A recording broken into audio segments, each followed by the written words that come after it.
Bonsoir à tous et bienvenue dans votre journal du soir de ce mardi 17 octobre 2023 que nous allons débuter avec la Tunisie. La rencontre amicale entre les Aigles de Carthage et le Japon. La Tunisie fait chou blanc en Asie après la gifle reçue à Séoul face à la Corée du Sud vendredi. Les Aigles de Carthage ont été nettement dominés par le Japon, 2-0 ce mardi au Home Stadium Kobe pour ce qui était le deuxième match amical de trêve d'octobre. Un score logique tant les hommes de Jalel Kadri ont été pauvres en intention en début de la fin. Le match démarrait avec un rythme moyen. Les deux équipes ne se créent pas d'occasion de but durant le premier quart d'heure. Mais finalement, c'est le Japon qui a su prendre le dessus, notamment pour remporter une belle victoire. Chers amis, pensez-vous que la Tunisie ira loin à la prochaine Coupe d'Afrique des Nations? Vous donnez vos avis en commentaire. Ensuite, nous allons parler de la rencontre qui opposait l'Algérie à l'Égypte. Un match nul, un but partout. Après la rencontre, c'est Riyad Mahrez, le capitaine des Fennecs d'Algérie, qui a évoqué la façon de jouer de ses coéquipiers, mais aussi l'engagement et la détermination.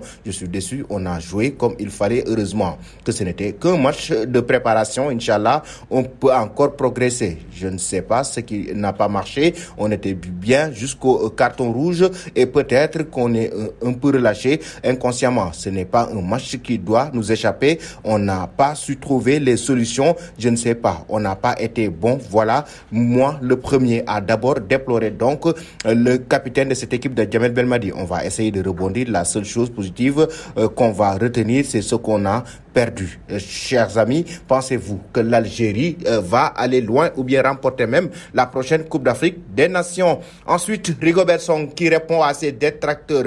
Il a été sévèrement critiqué après la rencontre qui opposait le Sénégal face au Cameroun. En conférence de presse d'ailleurs, le technicien de 47 ans a préféré manier l'ironie au moment d'évoquer son sort. Il n'y a pas une théorie du danger. On discutait un match amical et vous savez, vu qu'on a tourné l'effectif pour voir presque tout le monde, ce n'était pas un mauvais, même si le résultat est négatif, a estimé la légende camerounaise en première mi-temps. C'était plus difficile car mes joueurs avaient du mal à se situer, mais en seconde période, on a fait entrer les jeunes et on a eu du mieux. Je pense que d'ici la CAN, on va trouver les ingrédients pour aller dans cette compétition avec plus de certitude. Ce match va nous permettre de rectifier nos failles dès à présent en espérant que tout le monde revient. A carrément évoqué Rigobert Song. Pensez-vous que l'entraîneur camerounais doit maintenir cette équipe pour la prochaine Coupe d'Afrique des Nations? Vous donnez vos avis en commentaire. Ensuite, Sadio Mané, concernant ce match, a évoqué son penalty face à André Onana. En effet, les penaltys et le Cameroun ne rappellent pas forcément de bons souvenirs à l'ancien reste Sadio Mané. Qu'en 2017, Sadio Mané s'élance face au potier camerounais Joseph Fabrice Ondoa, mais loupe son tir au but.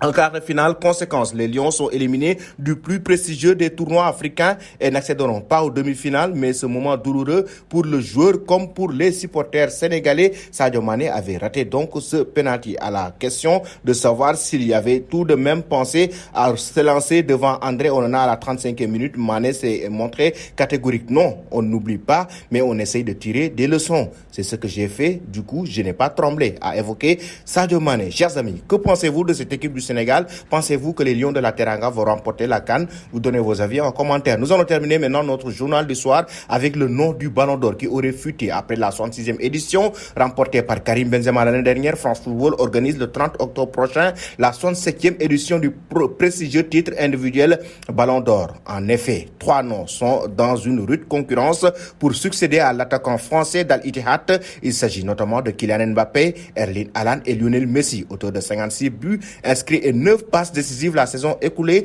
assortie du triplé de Ligue des Champions, Premier League, FA Cup, réalisé par Manchester City. Erling Haaland est un candidat très sérieux pour le Ballon d'Or 2023. Il fait d'ailleurs partie des nominés pour le titre.